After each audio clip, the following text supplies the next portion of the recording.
Hello friends, welcome to my channel excellent coaching. Block 4 का last unit है ये, challenges and issues in ageing process. और इसमें हमने एजिंग प्रोसेस के बारे में पढ़ना है। एक तरीके से समरी है पूरा एजिंग प्रोसेस के बारे में जो भी हमने अभी तक पढ़ा है। उससे रिलेटेड इश्यूज हैं जो हमें अलग अलग एज में आते हैं, अर्ली एडल्टहुड में, मिडल में और लेट में। तो इंट्रोडक्शन में यहाँ पे दिया हुआ है कि जो एजिंग प्रोसेस होती है, एजिंग का मतलब एक तरीके से आप ये मान लो कि बड़े होने का जो प्रोसेस होता है, जो कि जब से हमारा बर्थ होता है तब से ही शुरू हो जाता है। और उस टाइम से ही हमारे अंदर चेंजेस आ रहे होते हैं, थोड़े थोड़े करके हम प्रोग्रेस करते हैं, हमारे बॉडी में चेंजेस आते हैं, हमारी डेवलपमेंट में चेंजेस आते हैं। और इसी को एजिंग बोल सकते हैं। ज़रूरी नहीं है कि एजिंग आप उसी को बोलो जब कोई बुढ़ा होना शुरू हो जाए तो एजिंग होनी शुरू हो गई है। एजिंग का मतलब यही है कि आपकी एज बढ़ रही है। तो जब एज बढ़ती है तो बहुत सारे चेंजेस होते हैं, और वो चेंजेस कभी कभी चैलेंजेस के फॉर्म में भी दिखते हैं, क्योंकि चेंजेस को हैंडल करना कभी कभी बहुत मुश्किल हो जाता है लोगों के लिए। वो बहुत ज़्यादा मतलब कि ऑकवर्ड फील करते हैं, जैसे कि एडोलेसेंट एज होती है जिसमें बहुत बच्चे अपने चेंजेस को ऑकवर्ड फील करते हैं देख के, अपने आप की बॉडी में चेंजेस देख के, अपने आप को देख के बहुत ऑकवर्ड फील करते हैं। तो इस तरीके से कभी कभी तो बहुत मुश्किल हो जाता है, कभी कभी बहुत क्राइसिस आ जाते हैं हमारी लाइफ में, कभी कभी रिस्पॉन्सिबिलिटीज़ आ जाती हैं। तो ये सब चीज़ें जो भी होती हैं, इसकी वजह से कुछ इश्यूज होते हैं जो हमें हर एज में फेस करने पड़ते हैं। जैसे हमने पढ़ा था कि बचपन का इशू क्या होता है कि किस तरीके से हम लर्निंग करें, अपने आप को सेल्फ इंडिपेंडेंट बनाएं। फिर जब एडोलेसेंट एज में आते हैं तो उस टाइम का इशू होता है कि हमारी आइडेंटिटी सेट हो जाए। एडल्टहुड में भी हमारे इश्यूज होते हैं बहुत सारे, और उसको इन्होंने इस चैप्टर में, इस यूनिट में, 3 अलग अलग एजेस में डिवाइड कर दिया। अर्ली का अलग इशू है, मिडल एडल्टहुड का अलग इशू है, और लेट एडल्टहुड का अलग इशू है। ऑब्जेक्टिव क्या है इसमें? Define and describe the ageing process in main and women.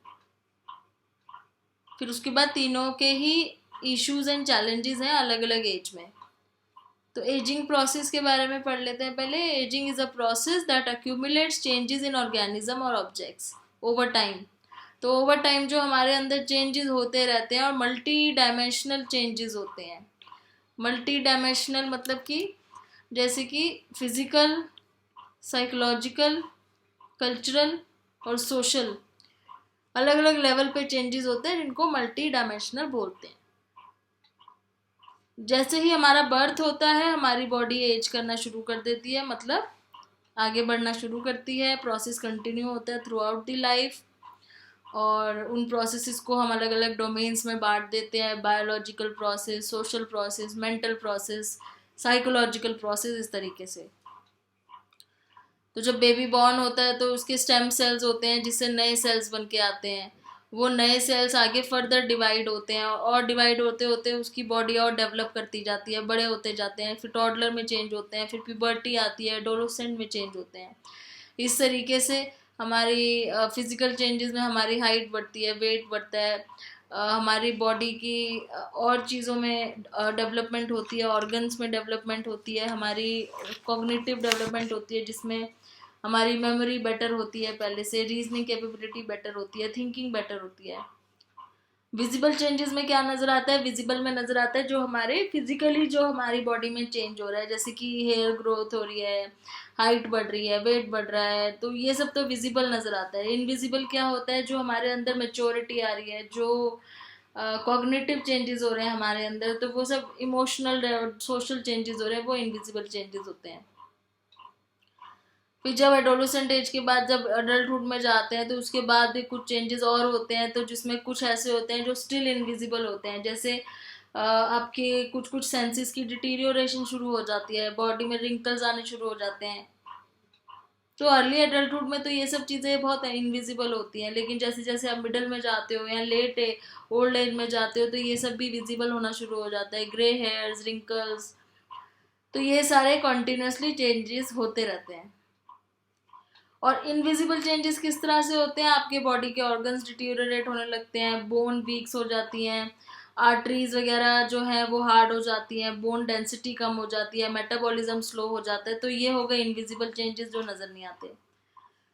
So aging retardation could stretch out or at our entire life cycle like a rubber band, extending the time we spend in infancy, childhood, adolescent, prime and senior years.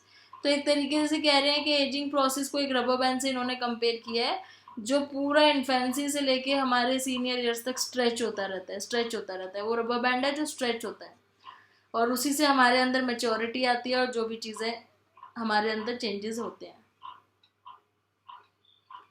The process of ageing in human body is inevitable, मतलब कि इस चीज़ को कोई रोक नहीं सकता, inevitable है। और बहुत सारे साइंस होते हैं एजिंग के, जैसे जैसे कोई बड़ा होता है तो उसको उसके अंदर जो हमें चेंजेस, हमें लगता है कि उसमें चेंजेस आ रहे हैं, वो समझदार हो रहा है, दिखने में बड़ा लग रहा है, तो वो सारे साइंस होते हैं एजिंग के। Aging is also known as senescence, is a process that every human being goes through, but the aging process in women is slightly differs from the men. Women और मैन का दोनों का difference है क्योंकि दोनों की biological processes अलग अलग होते हैं, लेकिन एक जो सीक्वेंस ऑफ एजिंग है वो दोनों में सिमिलर होती है। The intensity of problem and challenges depend on the combination of both genetic and environment factor. तो हमारी जो भी एजिंग होती है उसमें हमारे जीन्स का और हमारे एनवायरनमेंट का बहुत बड़ा रोल होता है। After recognizing that each and every individual has his or an unique genetic makeup and environment, क्योंकि जेनेटिकली तो हम सब अलग होते ही हैं, लेकिन एनवायरनमेंट का भी फ़र्क पड़ता है। और अगर जीन्स हमारे सेम है, जैसे कि अगर ब्रदर सिस्टर्स हैं जिनकी जेनेटिक मटेरियल सेम है, फिर भी उनमें डिफरेंस होता है। क्यों? क्योंकि एनवायरनमेंट का रोल आ जाता है। तो नेचर वर्सेस नर्चर वाली डिबेट है ये। उसके आगे हेरिडिटी, डाइट, उस पर भी डिपेंड करता है, खाना पीना कैसा है, एक्सरसाइज कितनी करते हैं, अपने आप को मेंटेन रखना, अपने आप को सोशली इन्वॉल्व रखना, उससे आपका दिमाग बिजी रहता है, आप खुश रहते हो, स्पिरिचुअलिटी में अपने आप को इन्वॉल्व करना, ये सब चीज़ें भी बहुत ज़्यादा रोल प्ले करती हैं। ये एक तरह से हमारा एनवायरनमेंट है ये सारा। सिर्फ हेरिडिटी वाले पार्ट को छोड़ दो अगर, तो बाकी सारा हमारा एनवायरनमेंट है जो हमारी वेलबींग में, जिसका बहुत बड़ा रोल होता है। ठीक से खाना, ठीक से एक्सरसाइज करना, ये सब चीज़ें। वुमेन का लिखा है they are naturally obsessed with their looks and their world revolves around their looks.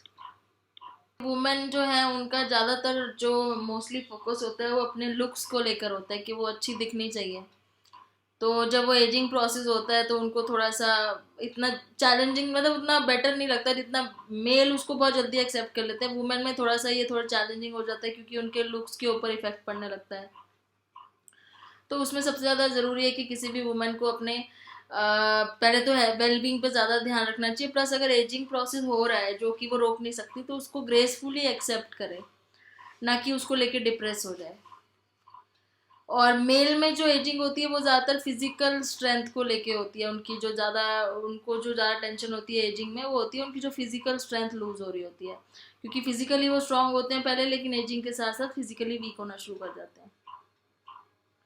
मिडलहुड में जो होते हैं the two primary long term relationship characteristics are cohabitation and marriage. Cohabitation मतलब दो लोग जब एक साथ रहते हैं, और मैरिज। तो मिडल एडल्टहुड में ये इश्यूज होते हैं कि किस तरीके से अपने जो पार्टनर है उसके साथ कैसे एडजस्ट करना है, हर चीज़ उसके साथ शेयर करनी है, किस तरीके से रिलेशन मेंटेन रखना है कि खुद को भी सफोकेटिंग फील ना हो और सामने वाले को भी कंफर्टेबल लगे। तो मिडिल एडल्टहुड में ये बहुत बड़ा चैलेंज होता है, हर तरीके का रिलेशनशिप उसके साथ मेंटेन करना अपने पार्टनर के साथ, और साथ में रहना और सब चीज़ शेयर करना, तो ये एक चैलेंजिंग हो जाता है। फिर middle adulthood refers to the people who are experiencing changes and development. और प्लस ये भी होता है कि इसमें करियर का भी आपके ऊपर बहुत बड़ी रिस्पॉन्सिबिलिटी होती है, और थोड़ा और ज़्यादा मिडिल में जाएं अगर 50 के आसपास, तो फिर बच्चों की भी रिस्पॉन्सिबिलिटी बढ़ जाती है उनको लॉन्च करने की। तो elder can be thought of an umbrella of care and services for the frail elderly. These include broad range of services including meal, socialization, personal care, lighthouse. तो जब एल्डरली जो होते हैं घर में, जैसे जिनके पेरेंट्स, ग्रैंड पेरेंट्स भी होते हैं, उनकी भी केयर करनी होती है, उनके खाने पीने का ध्यान, उनके सोशलाइजेशन का और घर के सामान का। तो ये सब चीज़ें मिडिल एडल्टहुड में ये सब रिस्पॉन्सिबिलिटीज़ आ जाती हैं। प्लस मिडिल एडल्टहुड में क्या होता है कि थोड़ा सा आपकी बॉडी भी जो है डिक्लाइन की तरफ मूव करना शुरू करती है, तो थोड़ा चैलेंजिंग हो जाता है मिडिल एज में सारी चीज़ें हैंडल करना।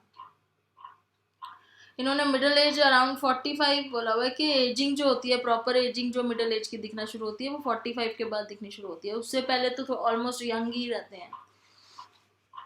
और डिपेंड करता है पर्सन टू पर्सन भी, ये भी बहुत ज़रूरी है। कुछ लोग तो बहुत यंग एज में बहुत ओल्ड दिखने लग जाते हैं, पर्सन टू पर्सन भी डिपेंड करता है। कुछ लोग मेंटेन कर लेते हैं तो वो ओल्ड एज में भी यंग दिखते हैं, नेचुरली यंग दिखते हैं, मतलब बिना कुछ करे ही। तो ageing can cause some amount of reduction in the rate of human cell multiplication. तो ये एक्चुअली एजिंग क्यों होती है, क्योंकि वो जो ह्यूमन सेल की मल्टीप्लिकेशन होती है उसमें थोड़ी सी रिडक्शन हो जाती है, वो इतना फास्ट नहीं होती है जितना पहले हो रही थी। इस वजह से एजिंग जो ग्रोथ है ना सेल्स की, वो थोड़ी स्लो हो जाती है। अब वुमेन में पर्टिकुलरली कैसे है ageing process? Women are considerably concern with their looks. Women में यही है कि वो अपने लुक्स को लेके बहुत ज़्यादा कंसर्न होती हैं। उनका एक ही सबसे ज़्यादा कंसर्न होता है कि फिजिकल अपीयरेंस जो है उनकी वो धीरे धीरे जो है वो ओल्ड होती जा रही है, उतनी ज़्यादा वो चीज़ नहीं रही है फिजिकल अपीयरेंस में जो पहले थी। तो इस वजह से वो थोड़ा सा बहुत ज़्यादा उनके अंदर एक सैडनेस आ जाती है कि अब वो एजिंग की वजह से उनकी जो लुक्स है वो ख़राब हो गई हैं सारी। फिजिकल चैलेंजेस क्या हो जाते हैं, और जैसे मेनोपॉज हो जाता है, मेंस्ट्रुएशन पीरियड स्टॉप हो जाते हैं, उसकी वजह से भी बहुत ज़्यादा मूड स्विंग्स होना शुरू हो जाते हैं। जैसे स्टार्टिंग में हुए थे, जब एडोलेसेंट पीरियड में जब स्टार्ट होता है, उस तरह के इस तरह के हार्मोनल चेंजेस में हमेशा ही वैसे इमोशनल प्रॉब्लम्स भी बहुत आती है। तो मूड स्विंग्स बहुत होते हैं। फिर उसके बाद बोन्स वीक भी होना शुरू हो जाती हैं। जैसे वुमेन में बहुत ज़्यादा ये चीज़ कॉमन है कि उनको अर्थराइटिस या ऑस्टियोपोरोसिस की प्रॉब्लम रहती है। स्किन थोड़ी सी संकन या ढीली टाइप की हो जाती है, इम्यून सिस्टम वीक हो जाता है। तो ये सारे फिजिकल चैलेंजेस हो जाते हैं वुमेन के केस में। साइकोलॉजिकल चैलेंजेस क्या होते हैं कि हार्मोनल जो चेंजेस हो रहे होते हैं मेनोपॉज की वजह से, उसकी वजह से एक तो उनको ये चीज़ एक रियलाइज़ होती है कि वो अब फर्टाइल नहीं है, मतलब एक तरीके से अब वो उनके अंदर वो कैपेबिलिटी नहीं है कि वो बेबी को बर्थ दे सकें। एक तो ये होती है, एक चीज़ होती है कि एक फियर होता है कि वो अब अट्रैक्टिव भी नहीं है, या फिर जो उनका जो पार्टनर है शायद वो उनसे अब उतना अट्रैक्ट ना हो, या उससे उतना उस केयर ना करे उनकी। तो ये साइकोलॉजिकली उनके माइंड में ये सारी चीज़ें चलती हैं एजिंग के साथ साथ। और फिर ये भी होता है कि एजिंग के बाद जो है अब धीरे धीरे क्या होगा, एजिंग हो जाएगी उसके बाद हमारी डेथ हो जाएगी, तो एक ये फियर आ जाता है कि अब हम जो है एंड की तरफ बढ़ रहे हैं। सोशल चैलेंजेस क्या हो जाते हैं? सोशल चैलेंजेस ये होते हैं कि पुअर हेल्थ की वजह से एक तो बाहर घूमना फिरना बंद हो जाता है, अपनी हॉबीज़ को इतना परस्यू नहीं कर पाते हैं, सोशलाइजेशन पहले से कम हो जाती है, अब थोड़ा सा टेलीफोनिक ज़्यादा रहती है। जितना पर्सनली जाके पहले किसी से मिलना विलना हो पाता था उतना नहीं हो पाता है ओल्ड एज में वुमेन की केस में, क्योंकि बोन्स वगैरह की प्रॉब्लम ज़्यादा रहती है। और आउट गोइंग जो ग्रुप है उनसे मिलना जुलना बंद हो जाता है, एक्टिविटीज़ कम हो जाती है। फाइनेंशियली सेटल हो सकता है इस एज में, क्योंकि इस एज में काफ़ी चीज़ें अचीव कर ली होती हैं, तो कभी कभी फाइनेंशियल कोई प्रॉब्लम नहीं होती है, लेकिन सोशल चैलेंजेस होते हैं। फिर मेन में क्या होता है, मेन के पर्सपेक्टिव से देखा जाए तो उनके लिए सबसे बड़ा सेटबैक होता है कि उनकी फिजिकल स्ट्रेंथ कम होनी शुरू हो जाती है। जो फिजिकली वो पहले स्ट्रांग होते हैं, जो चीज़ें वो कर पाते हैं, वो चीज़ अब नहीं कर पाते हैं, तो उनसे वो फिज़िकल हेल्थ जो है उनकी कम होना शुरू हो जाती है, जिनसे उनको साइकोलॉजिकली भी बहुत ज़्यादा वो लगता है, सेटबैक लगता है। और प्लस फैट बॉडी में बहुत ज़्यादा हो जाता है, एक्सरसाइज कम करना शुरू कर देते हैं। सब लोग इतना ज़्यादा मतलब वो नहीं करते ना, केयर नहीं करते कि हम एक्टिविटी में इन्वॉल्व हों। कई लोग होते हैं जो बहुत सेल्फ कॉन्शियस होते हैं, सारे नहीं होते हैं।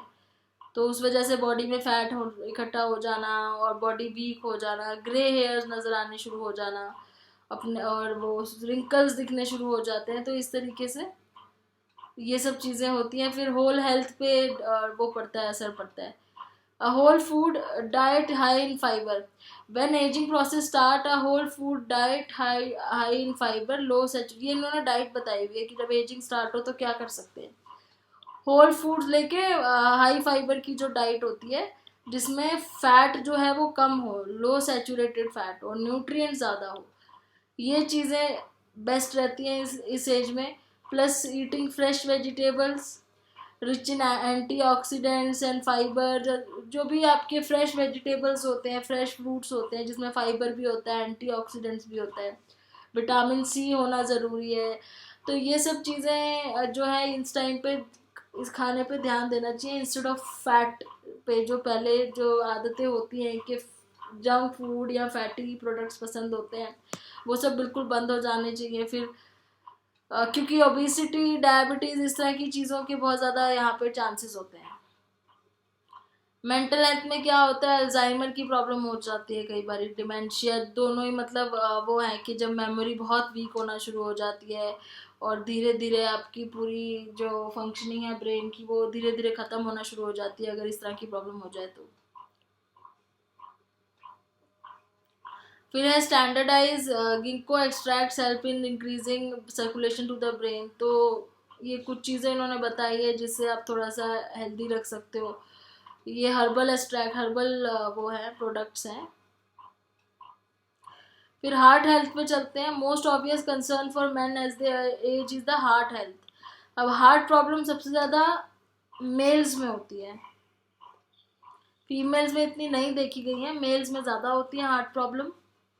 और उसके लिए उनके लिए बहुत ज़रूरी है कि अपना लाइफस्टाइल में एक्टिविटी ज़्यादा रखें, एक्सरसाइज पे ध्यान दें, स्ट्रेस कम रखें, और खाने में वही है फैटी प्रोडक्ट्स कम लें। Prostate health is a consideration for men once they reach the age of 40. Over the age of 40, it is estimated that 60% of men will have enlarged prostate. As men age, the likelihood that they will develop BPH, अच्छा बिनाई पोस्ट्रेट हाइप्लेशिया, तो मतलब पोस्ट्रेट enlarge हो जाता है तो उसको BPH बोलते हैं।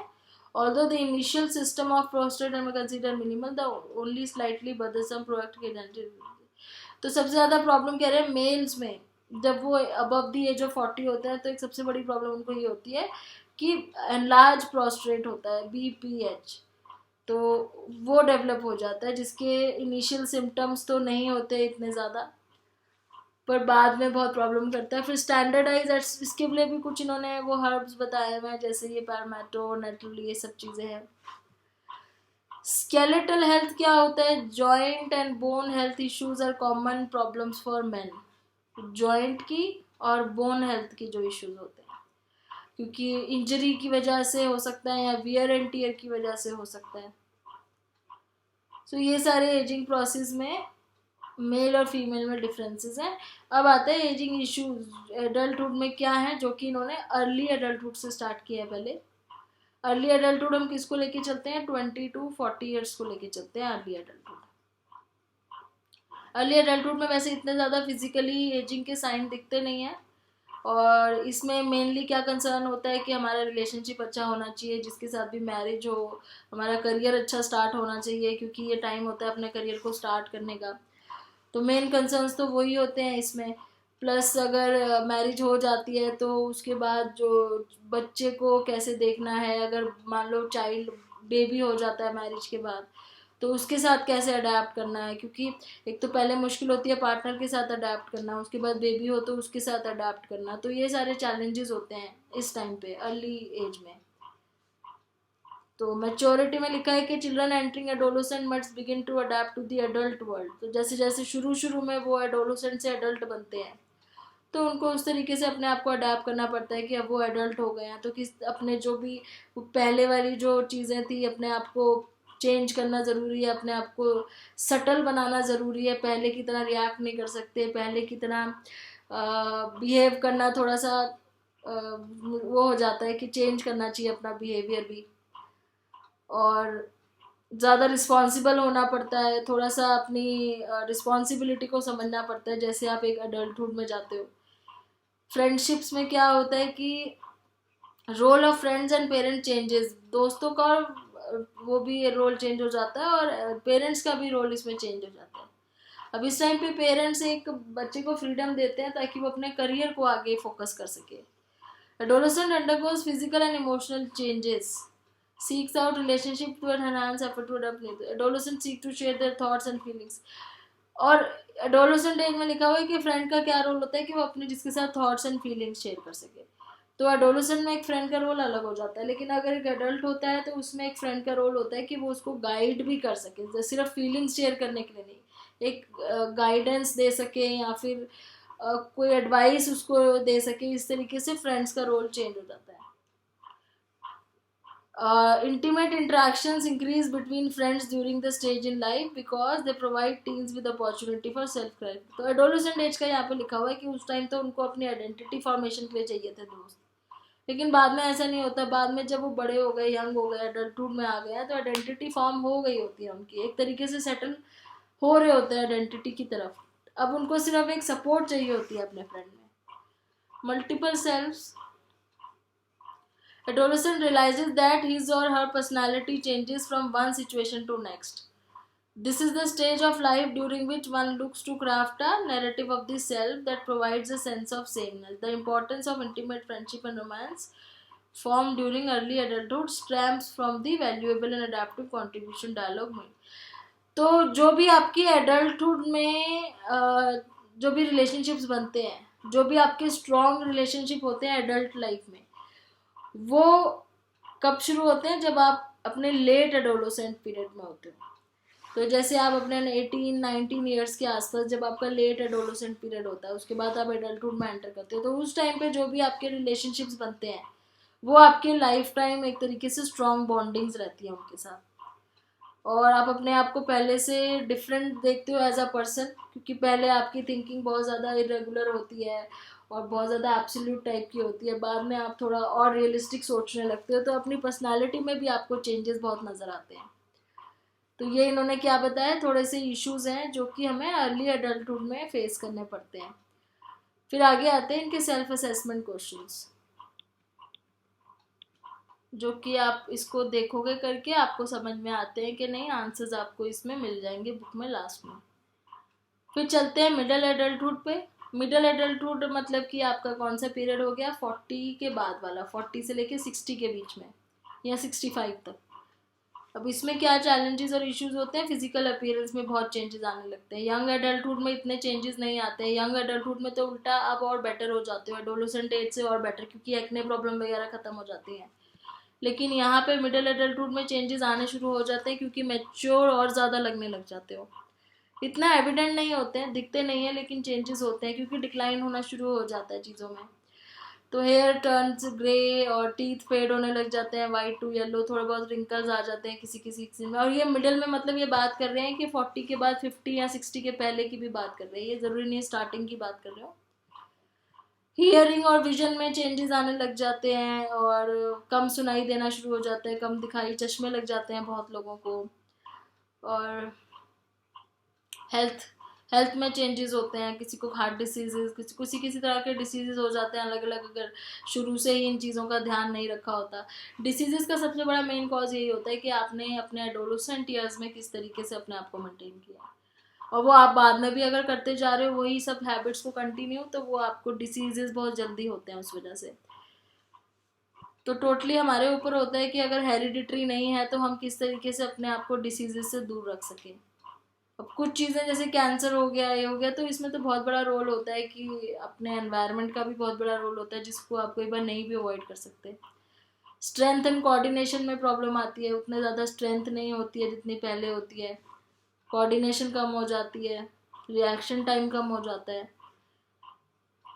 सेक्सुअलिटी में फीमेल्स में क्या होता है कि उनकी ability to bear children end हो जाती है मेनोपॉज की वजह से।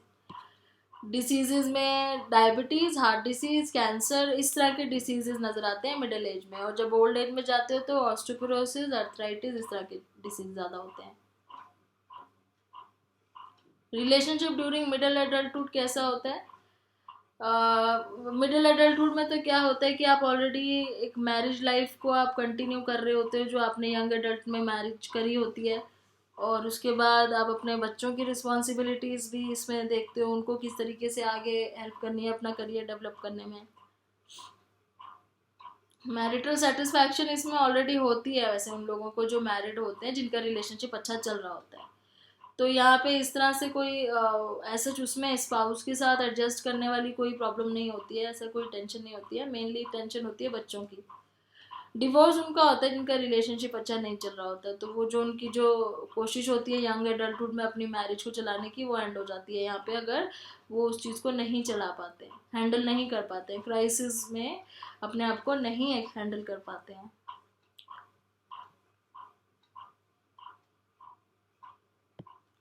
तो यहाँ पे बोल रहे हैं कि जब डिवोर्स जैसी प्रॉब्लम होती है तो उसमें ज़रूरी नहीं होता कि किसी एक पर्सन की प्रॉब्लम हो, दोनों ही रिस्पॉन्सिबल होते हैं और दोनों की तरफ से ही प्रॉब्लम्स होती हैं, तब जाके इस तरह की नौबत आती है कि डिवोर्स देना पड़े। The ideal form of love in adulthood involves three component: passion, intimacy and commitment. तो तीन चीज़ें हैं: पैशन होना चाहिए, इंटीमेसी होनी चाहिए और कमिटमेंट होनी चाहिए। अगर मिडिल एडल्टहुड में आपका जो है आपके पार्टनर के साथ अगर अच्छा रिलेशन है तो उसके अंदर पैशन, इंटीमेसी एंड कमिटमेंट। तो क्या वजह होती है डाइवोर्स की कि पैशन कम हो जाता है, क्योंकि उतना ज़्यादा जितना यंग एडल्टहुड में था उतना पैशन रहता नहीं है। इंटीमेसी कम हो जाती है बच्चों की वजह से। कमिटमेंट जो है वो अपने करियर में, अपने उसमें ज़्यादा रहती है। तो इस वजह से ये सारी प्रॉब्लम्स आती हैं। फिर रिलेशनशिप दैट लास्ट। अब अगर जिनके रिलेशनशिप लंबे चलते हैं उनमें क्या होता है कि वो एक दूसरे को एक्सप्रेस करते हैं अपने आइडियाज़, अपने एक दूसरे से कम्युनिकेट करते हैं, उनकी अच्छी कमिटमेंट होती है, एक दूसरे को अप्रिशिएट करते हैं, एक दूसरे को एडमायर करते हैं, एक दूसरे को इमोशनल सपोर्ट प्रोवाइड करते हैं, एक तरीके से एक दूसरे के बेस्ट फ्रेंड होते हैं, तो उनके रिलेशनशिप लंबे चलते हैं। कम्युनिकेशन का बहुत बड़ा रोल है। जब कम्युनिकेशन क्लियर होती है, कोई चीज़ छुपी नहीं होती है, एकदम क्लियर कम्युनिकेशन होती है, तभी एक रिलेशनशिप लॉन्ग टर्म चलता है।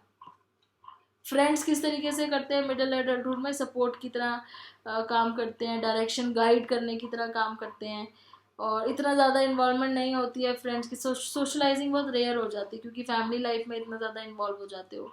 तो इस तरीके से पहले से कम दोस्त होते हैं आपके मिडिल एज में जितने यंग एडल्टहुड में होते हैं।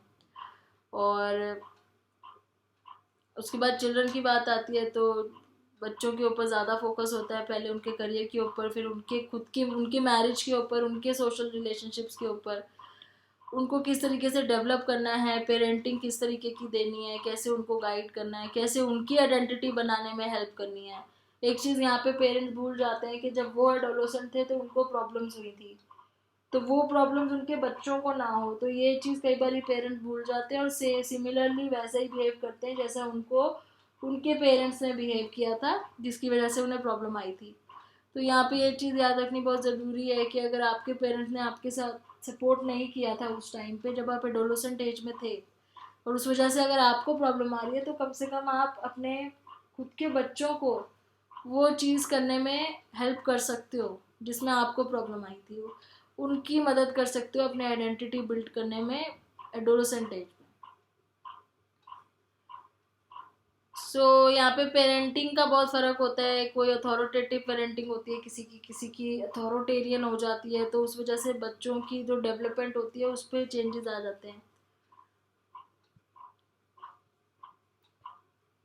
देन यहाँ पे क्या होता है कि मेनली अपने बच्चों को किस तरीके से करियर में लॉन्च करना है, उनकी डेवलपमेंट के बाद उनको किस डायरेक्शन में भेजना है, और अगर पढ़ने के लिए बाहर जा रहे हैं तो किस तरीके से उन्हें सेटल करना है, तो ये सारी चीज़ें यहाँ पे फोकस होती है मिडिल एज में।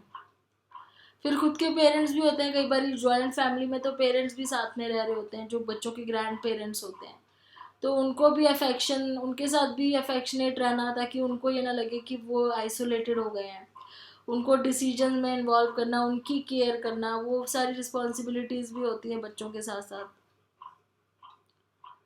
One issue facing middle adult is that caring of their ageing parents. मतलब ये इशू तो नहीं कह सकते आप, लेकिन बहुत बड़ी रिस्पॉन्सिबिलिटी होती है क्योंकि अपनी फैमिली का भी रखना है ध्यान और अपने पेरेंट्स का भी ध्यान रखना है, तो एक तरह से चैलेंजिंग हो जाता है, चैलेंज हो जाता है उनके लिए कि बच्चों का भी ध्यान रखना और अपने पेरेंट्स का भी ध्यान रखना जो बहुत ओल्ड है। चिल्ड्रन ऑफ डिपेंडेंट पेरेंट्स में assist them financially, physically and emotionally. तो जिनके पेरेंट डिपेंडेंट हो जाते हैं अपने बच्चों, अपने मिडिल एज के जो होते हैं उनके ऊपर, उनके ग्रैंड जो ओल्ड एज के पेरेंट्स हैं अगर वो डिपेंडेंट हो जाते हैं तो वो ये फाइनेंशियली भी उनकी हेल्प करते हैं, इमोशनली भी, हर तरीके से।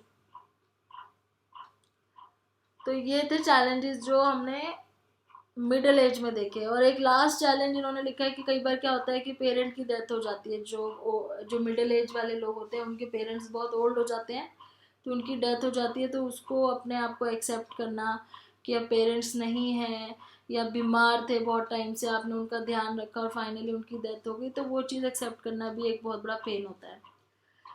Ageing issues and challenges in late adulthood. So late adulthood में सबसे ज़्यादा क्या चैलेंजेस होते हैं, जैसे कि हम सबको पता है सबसे बड़े चैलेंज होता है हमारी फिजिकल हेल्थ, इतनी ज़्यादा डिक्लाइन होनी शुरू हो जाती है सब चीज़ें बायोलॉजिकली फिजिकली कि वो हमारे लिए एक चैलेंज हो जाता है अपने आप को किस तरीके से हेल्दी रखना है। सबसे बड़ा हेल्थ इशू होता है ओल्ड एज में चैलेंज होते हैं हेल्थ के इश्यूज होते हैं जो। तो पहले तो यहाँ पे जैसे इन्होंने स्टार्ट किया हुआ है रिंकल्स से, तो फाइबर्स इतनी ज़्यादा वो जो स्किन होती है इतनी लूज हो जाती है, इलास्टिसिटी उसकी कम हो जाती है, तो हमें रिंकल नज़र आने शुरू हो जाते हैं। और सन एक्सपोजर जो होता है थ्रू आउट हमारी लाइफ में, उसकी वजह से ये चीज़ें और ज़्यादा फास्ट होती हैं। प्लस फैट जो है स्किन के अंदर वो भी कम होना शुरू हो जाता है, तो वो कुशन वाली जो चीज़ होती है फैट जो कुशनिंग प्रोडक्ट करती है हमारे स्किन को, वो भी कम हो जाती है, जिसकी वजह से और ज़्यादा रिंकल्स नज़र आते हैं। ड्राई स्किन होना शुरू हो जाती है क्योंकि स्वेट ग्लैंड्स जो हैं वो धीरे धीरे ख़त्म हो जाते हैं, तो स्किन ड्राई हो जाती है। एज स्पॉट्स जैसे कि डार्क स्पॉट्स हो जाते हैं स्किन पे या हाथों पैरों पे। ये मोस्टली यहाँ पे बार बार ये लिखा हुआ है कि जो सन को आप एक्सपोज होते हो ना ज़्यादातर, उससे और फास्ट होती है ये चीज़ें, तो मेंटेन अपने आप को मतलब बचा के रखना चाहिए सन एक्सपोजर से जितना हो सके। और सन एक्सपोजर से क्या होता है कि जो पिगमेंट होता है हमारी स्किन में मेलानिन, वो डार्कनेस वो डार्क हो जाता है। फिर ओबेसिटी और मेटाबॉलिक सिंड्रोम की प्रॉब्लम आती है। ओबेसिटी क्यों होती है? क्योंकि आपका मेटाबॉलिज्म इस एज में बहुत स्लो हो जाता है, तो डाइजेशन जल्दी नहीं होती है, ओबेसिटी होती है। उस वजह से डायबिटीज़ और कार्डियोवैस्कुलर डिसीज इस तरह के प्रॉब्लम्स आने शुरू होते हैं। वुमेन में मेनोपॉज की वजह से जो है वो होती हैं बहुत ज़्यादा मूड चेंजेस होते हैं। और food intake should be in check by reducing calorie intake, कह रहे हैं कि अपना मेनली कैलोरी इनटेक कम करना चाहिए, जैसे जैसे आप एज करते हो तो आपकी कैलोरी इनटेक में बहुत कमी आनी चाहिए।